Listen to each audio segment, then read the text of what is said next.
Here we are defending our cultural Helm's Deep, and the next wave of orcs comes swarming up the walls. And then suddenly, down our rampart a little bit, I hear the cry raised by the kinists, "Just shoot at the darker ones."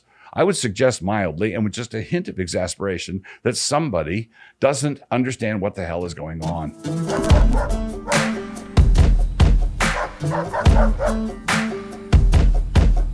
Introduction. The time has once more arose, as the fellow once said, to have a little thoughtful interaction with the concept of kinism. What I want to do here is to have a little give and take with Brett McAtee. I am assuming Brett is JetBrain, who was recently kind enough to mention my name and some of my thinking on all this stuff. If you take a look at his bio at the end of the piece, many of the readers of this blog will see that there's a big overlap in the Venn diagram of our shared go-to authors, and so perhaps there might be some hope of some progress. But given how clashes over ethnicity go, probably not. Sorry for getting your hopes up. There are three reasons for tackling this just now. The first is that Canon Press is re-releasing my book, Skin and Blood, which challenges kinism in various places, and this is the book Brett interacts with. The second reason is that Canon is also soon to release Stephen Wolfe's book called The Case for Christian Nationalism, and a predictable line of critique is going to be that Wolfe's thesis is a racist dog whistle. This should always be anticipated, even though it is hard to find anything these days that isn't a racist dog whistle, if you follow my drift. And the third reason is that because we are all living under the current regime of a crazed board of governors overseeing the current ESG madhouse, kinism is looking more and more like a responsible option to more and more conservative Christians, and so I think that some warnings are in order. Gatekeeping Christian nationalism. For example, if you look at the tweet I've helpfully included off to the right here from a gent named Jan Schliesbusch, and I hope I pronounced that right, who elsewhere calls himself a kinist, you will immediately see the pressing need we have to disambiguate, as Wikipedia would put it. There's no way to defend Western culture, which has been a major aspect of my calling in life, without incurring the charge of racism. This is a standard tactic of the left. And in my experience, there have been many conservative Christians who would have joined in with this effort earlier if there hadn't been all those darn kinists out there doing their level best to make the charge seem plausible. So rather than say that kinists were Christian nationalists before it was cool, I would prefer to say that kinists were playing the role of a dog in the manger, not really enjoying their brand of conservatism and by their fringe behavior, preventing others from wanting to join them. Schliesbusch is skeptical of our motives, but I can still state them plainly. Conservative Christians aren't worth a cultural dime if they aren't routinely accused of being racists. And conservative Christians aren't worth a cultural dime if the accusation has any merit or substance. So, of course, kinism only starts to look like a responsible option in demented times. You know, I find that I'm using that word demented far more often than I used to. But it has to be admitted that kinism can start to look reasonable in comparison to what the commies are doing. This is because the commies despise whiteness far more than the kinists love it. But you also have to realize that it only looks like a responsible option in the same way that a Calvin Klein hot couple in their skivvies ad looked back in the 80s, you know, sultry and miserable, when compared to a couple of body-positive type models in one of their ads today, in which the probable girl unit has a beard and the guy unit is probably pregnant. The former ad was certainly sinful and worldly, while the latter is demented. See, there's that word again. All of this is to say that the powers that be, with most of them being as white as the back of Elizabeth Warren's knees, or the city limits sign of Martha's Vineyard, are doing their level best to make it appear like the kinists are the only ones who haven't taken a complete leave of their senses. So why do I still want to cordon off that kinist realm with yellow caution tape like I do? Perhaps a little interaction with McAtee's piece will help. Race and ethnicity. And so first, a little something on the vocabulary of the whole thing. Quote, "Keep in mind that Doug keeps talking about race when Doug has said he does not think race exists. How can he do that?" Brett McAtee in a aforesaid article. This is a fair cop, and there are two layers to my response. The first is that I've been talking about these issues for decades now, and over that time I've learned a great deal. One of the things I've learned is that a more biblical way to talk about these issues is in terms of ethnicity and not in terms of race. So while it is true that I believe that there are not different races of men, there are different tribes.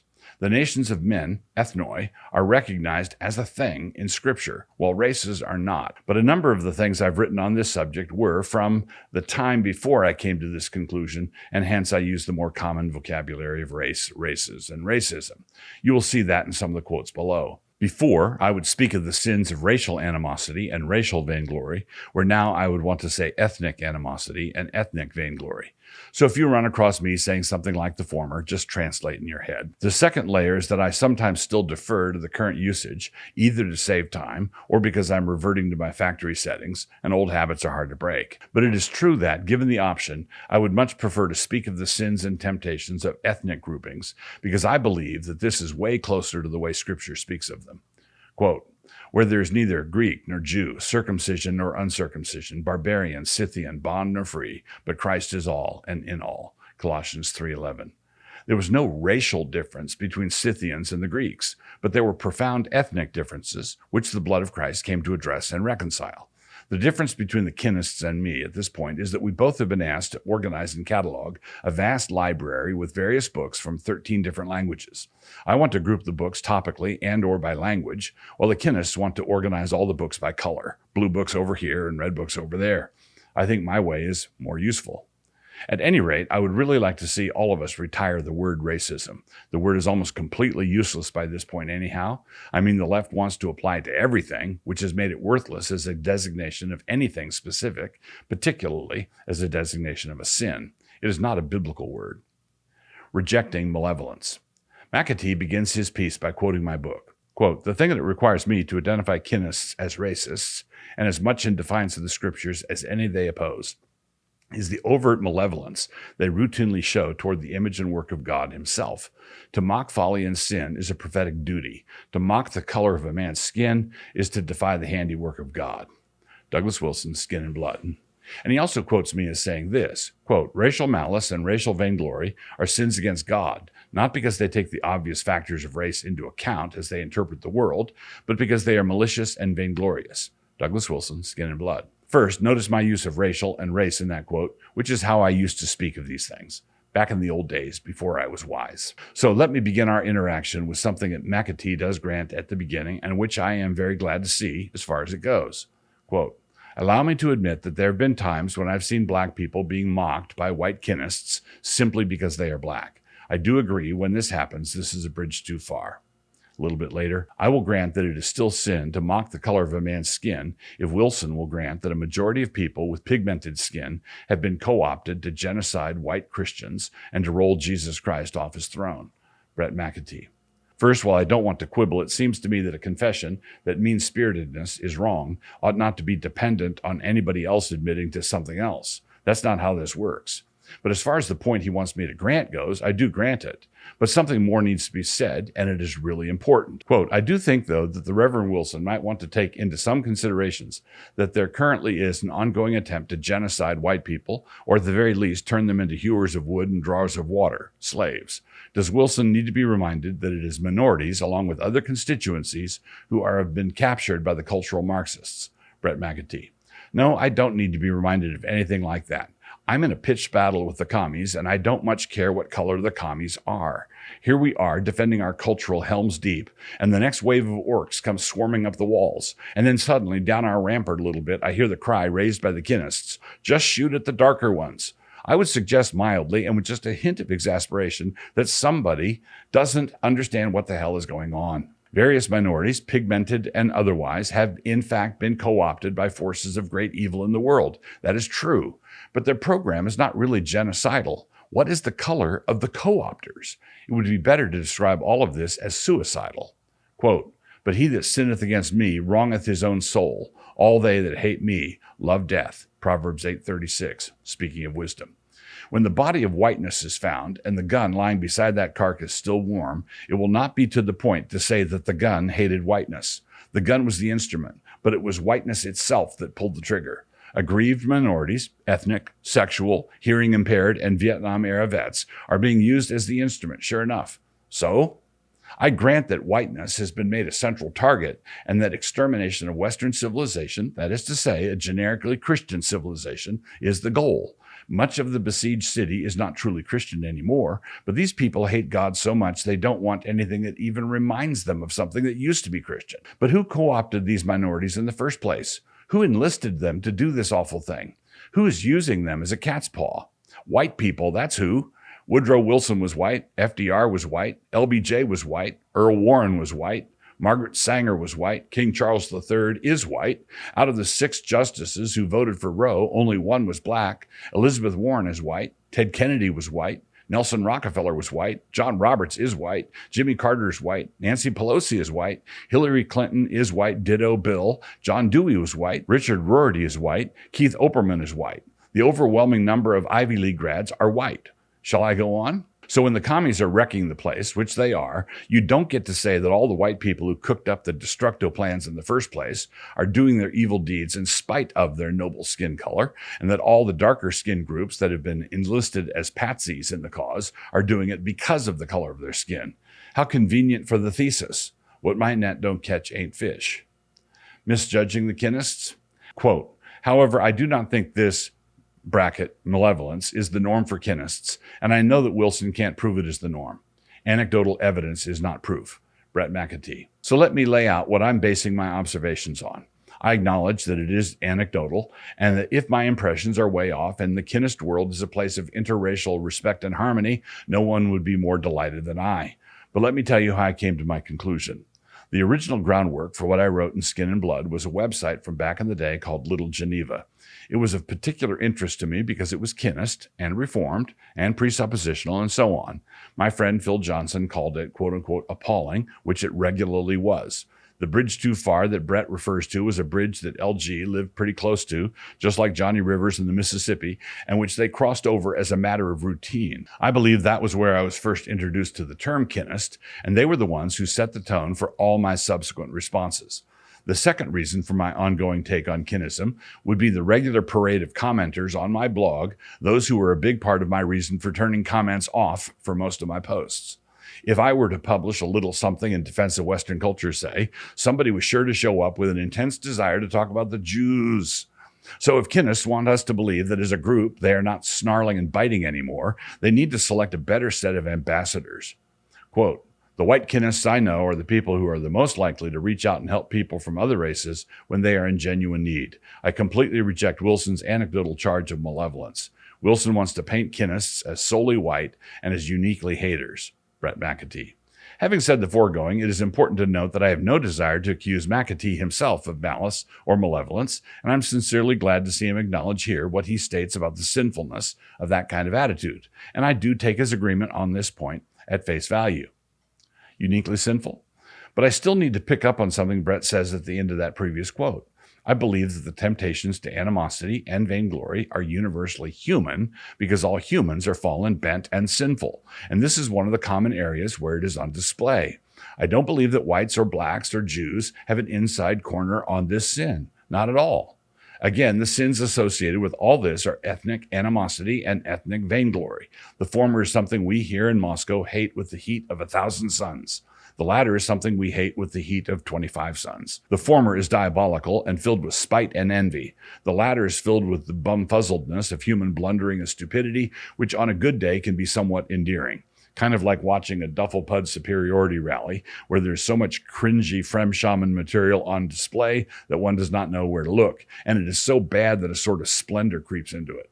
So on the more entertaining days, I simply disapprove of the heat of a tanning booth set at medium high down at the summer solstice tanning salon. Quote, note also that Wilson assumes above that only white people are kinists. I know black kinists, Filipino kinists, Mexican kinists, subcontinent Indian kinists, and Mexican kinists.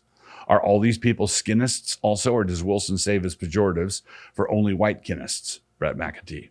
Yes, all of these kinists are skinists. In my world, nobody gets a free pass to sin because they are sinning on behalf of a certain color swatch they got at Benjamin Moore. But they are skinists because this is a common human failing. Every ethnic group tends to think that they are the center of the world and are regularly astonished at any form of cosmopolitanism.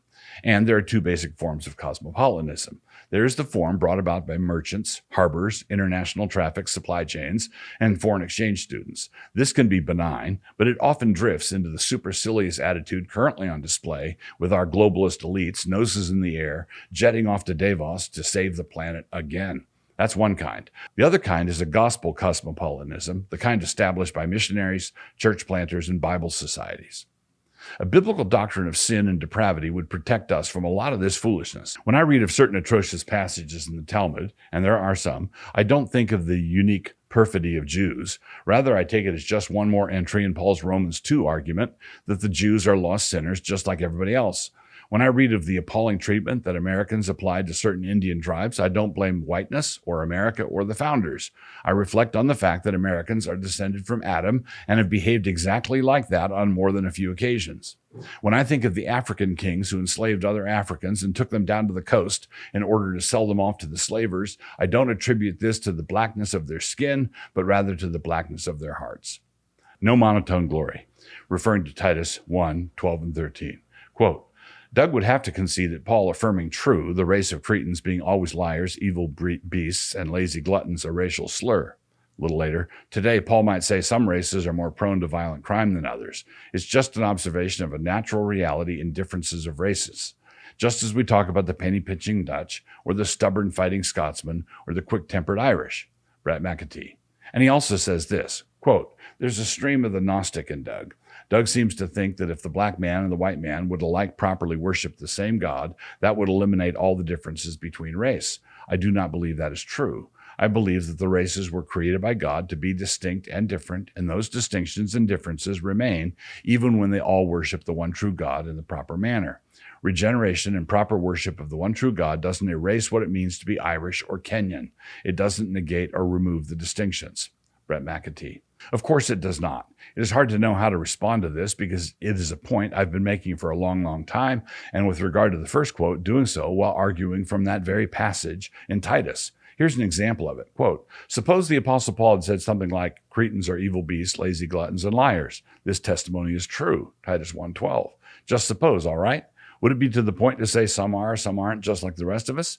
Different cultures sin differently, even though we live in a time when it is almost illegal to state the obvious. Some cultures are laid back, some are full of cussedness, some are grasping, and some are lazy.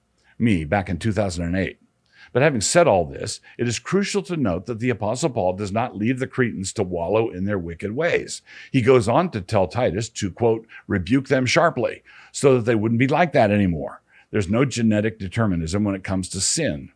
So as the gospel brings the world closer to the blessed day when the world will be filled with all the fruit of God's kindness, the different ethnic groups are going to bring all their variegated glories into the New Jerusalem. And all of us, emptied of our vainglorious pufferys by that point, will praise and honor one another, each of us esteeming the other group as better than our own. Philippians 2:3. This is not the self-loathing we see on display now, but rather the glory of Christian humility, which is something some white people really need to work on. Some whites do the self-loathing thing and others do the chest beating, and everybody ought to consider Paul's more excellent way. As the kings and chieftains are making their way through the gates of that New Jerusalem, there will be no thrown elbows, catcalls, or jeers. Differences, yes, but the differences of all the varied instruments in a symphony orchestra, all playing a song composed by Moses in heaven and by the Lamb. Quote, and they sing the song of Moses, the servant of God, and the song of the Lamb, saying, great and marvelous are thy works, Lord God Almighty. Just and true are thy ways, thou King of saints. Who shall not fear thee, O Lord, and glorify thy name? For thou only art holy, for all nations shall come and worship before thee, for thy judgments are made manifest. Revelation 15:3 and 4. One last thing. In a different article, Brett McAtee complains about the leftist press anointing me as the titular head of the Christian nationalism movement and argues that I'm going to use my immense powers the same way that William F. Buckley did when he, quote-unquote, cleansed the conservative movement, first of the Birchers, followed by others like Brimelow and Sobran. He bases his account of this on an article by Murray Rothbard, and one wonders why McAtee is demonstrating his leftward drift so openly, citing the work of a Jew like that. A little suspicious, no? However, I confess myself as not being in charge of anything that other people might want to call themselves. I'm only in charge of what I'm willing to call myself. And if Christian nationalism comes to be widely associated with ethnic animosity and or ethnic vainglory, then to hell with Christian nationalism, and I would rather be dead in a ditch than to call myself that. I would drop it like a hot rock. But if Christian nationalism gets successfully defined by Christians who understand how important it is not to go down that ungodly wormhole, then I'm happy to be associated with it. But time will tell. I've not yet gotten my orders from the CIA. So, thanks for watching our content. We really appreciate it. I want to take a second to talk about my book, Angels in the Architecture, and how you can listen to the audio version for just 99 cents, which, if you round up, is a whole $1. The modern view of the world is empty and lifeless, nothing more than a bunch of matter in motion, with life by the thousandth, millionth chance emerging from chaos. The modern world, as a result, can only conceive of progress as more efficiency, more technology, more domination, greatly improved matter in motion. By way of contrast, the Christian faith presents a glorious vision for culture and a vision of the world in which truth, beauty, and goodness are built into the very molecules of the universe. Angels in the Architecture, which I wrote together with Doug Jones, the book covers such diverse topics as creeds, poetry, history, the church, feasting, and storytelling. And here comes my best imitation of a salesman. The audiobook is now available at mycanonplus.com. If you haven't joined Canon Plus yet, what's wrong with you? Oh, yeah, excuse me. You can get your first month for just 99 cents by using promo code DOUG99, DOUG 99, all caps. My name is in there not as an ego thing. We're just trying to help you remember it.